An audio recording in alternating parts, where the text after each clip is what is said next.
जो हिंदू राष्ट्र जाति है, धर्मा कुल धर्मा च शाश्वता है। जिनका नाम लिया वो कम से कम गीता का पहला अध्याय तो पढ़ लें। क्या अतिरिक्त उनके पास है क्या? ये राजनेता जो राजनीति की परिभाषा तो बता। सरकार के समर्थन विरोध से हमारा कुछ नहीं बिगड़ता। हम जो कहते हैं उसका अनुगमन करती है सरकार। 370 धारा थी या नहीं? तो मठ में उन दिनों भाजपा के अध्यक्ष आजकल जो गृह मंत्री हैं, भगवती की प्रतिष्ठा थी, आए हुए थे। जब हमने कहा 370 धारा निरस्त होनी चाहिए, चौंक गए। कालांतर में उन्हें वो बल और वेग प्राप्त हुआ या नहीं? हम सब के हित की भावना से विवेचन करते हैं। सरकार उसका अनुगमन करे न करे उसकी हमें चिंता नहीं, क्योंकि हमारी जो गद्दी है, हमारी परंपरा है, जैसा शासन तंत्र चाहिए वैसे बनाने की क्षमता हम लोग रखते हैं। नरसिंह राव जी का नाम सुना होगा। रामालय ट्रस्ट की संरचना की थी उन्होंने। उसका लक्ष्य था कि अयोध्या में मंदिर बने, अगल बगल या आमने सामने मस्जिद भी बने। मेरे अतिरिक्त मान्य आचार्यों ने हस्ताक्षर किया बड़े चाव भाव से। मैंने हस्ताक्षर नहीं किया। मेरे अपहरण का, मरवाने का सारा षड्यंत्र विफल हुआ और अंत में मंदिर वो नहीं बनवा पाए। आज जो मोदी जी को या योगी जी को से मिल रहा है मंदिर बनाने का, अगर मैंने उस समय हस्ताक्षर कर दिया होता तो मंदिर बन गया होता, आमने सामने या अगल बगल मस्जिद बन गई होती। हमने संकेत किया।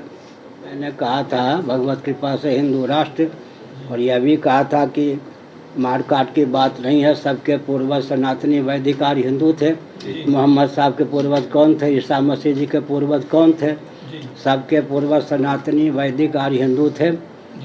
इसलिए अपने पूर्वजों के मार्ग पर चलना चाहिए। 32 कला, 32 विद्या, 64 सब देश में रहने वाले हिंदू हैं, तो वर्ण व्यवस्था का सनातन समर्थन करता है।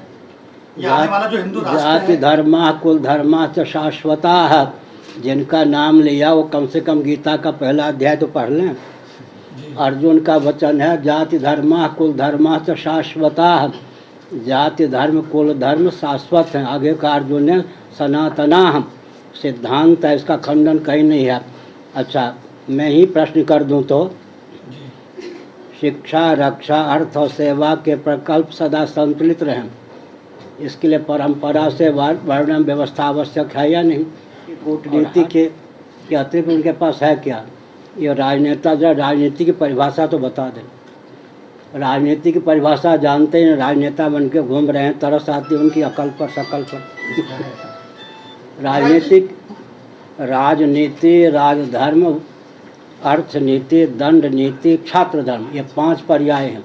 एकार्थक शब्द हैं। राजनीति, राजधर्म, दंड नीति, अर्थनीति और छात्र धर्म, क्षत्रियों का धर्म। विश्व में कितने देश हैं आजकल? 204 देश हैं। 53-54 देशों में, कम से कम 53-54 देशों में हिंदू रहते हैं, यह मुझे मालूम है। और सबके पूर्वज सनातनी वैदिक आर्य हिंदू थे या नहीं? जब मैं 30 साल पहले शंकराचार्य के पद पर प्रतिष्ठित किया गया, अमेरिका से मेरे पास सूचना आई, गुप्त सूचना आई। भले ही आज हम क्रिश्चियन वेश में हों, वहाँ से सूचना आई, लेकिन हमारे 4 लाख पूर्वज जो हिंदू थे उनको गाजर मूली की तरह काट दिया गया। उसकी वेदना को संजो कर आज हम क्रिश्चियन रूप में हैं। अंदर से हम चाहते हैं कि हमारे पूर्वजों को जो मार दिया गया गाजर मूली की तरह, पूरा विश्व हिंदुत्व के रंग में रंगे। जिसको से मिला देश के विभाजन का अलीगढ़ से मेरे पास सूचना आई। आज हम किसी रूप में क्यों ना हों, हमें दर्द है अपने पूर्वजों के मारे जाने का।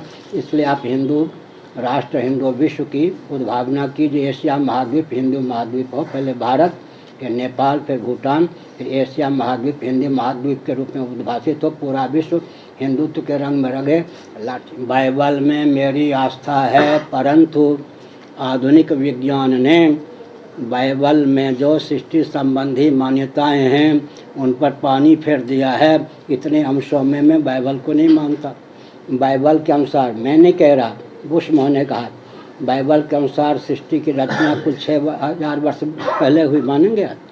आजकल की जो पृथ्वी है 1,97,29,49,123 वर्षों की है। कोई वैज्ञानिक मानेगा इसको?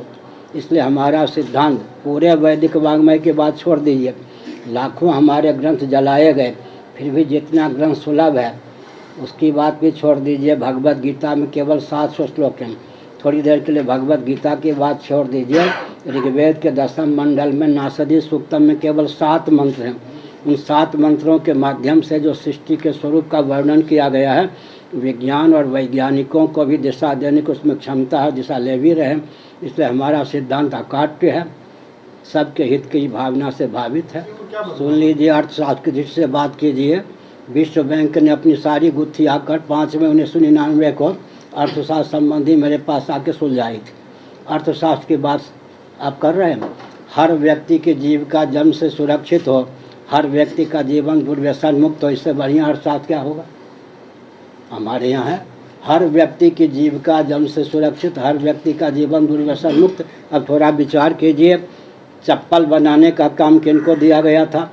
जूता बनाने का काम किनको दिया गया था? वस्त्र बनाने का काम, आय का स्रोत सब दिया गया था ना उनको। कुटीर उद्योग, लघु उद्योग के संचालक कौन थे? इसका मतलब उनको आर्थिक दृष्टि से कोई विपन्न बनाया गया क्या? ये तो अंग्रेजों ने, अन्य तंत्रों ने हमारे इतिहास को दूषित किया। अर्थ के सारे स्रोत किनको पकड़ाए गए? एक जूते की, एक चप्पल की कीमत कितनी होती है? चप्पल बनाने का, जूता बनाने का, वस्त्र बनाने का सारा कुटीर उद्योग, लघु उद्योग जिनको दिया गया, हर व्यक्ति की जीविका जन्म से सुरक्षित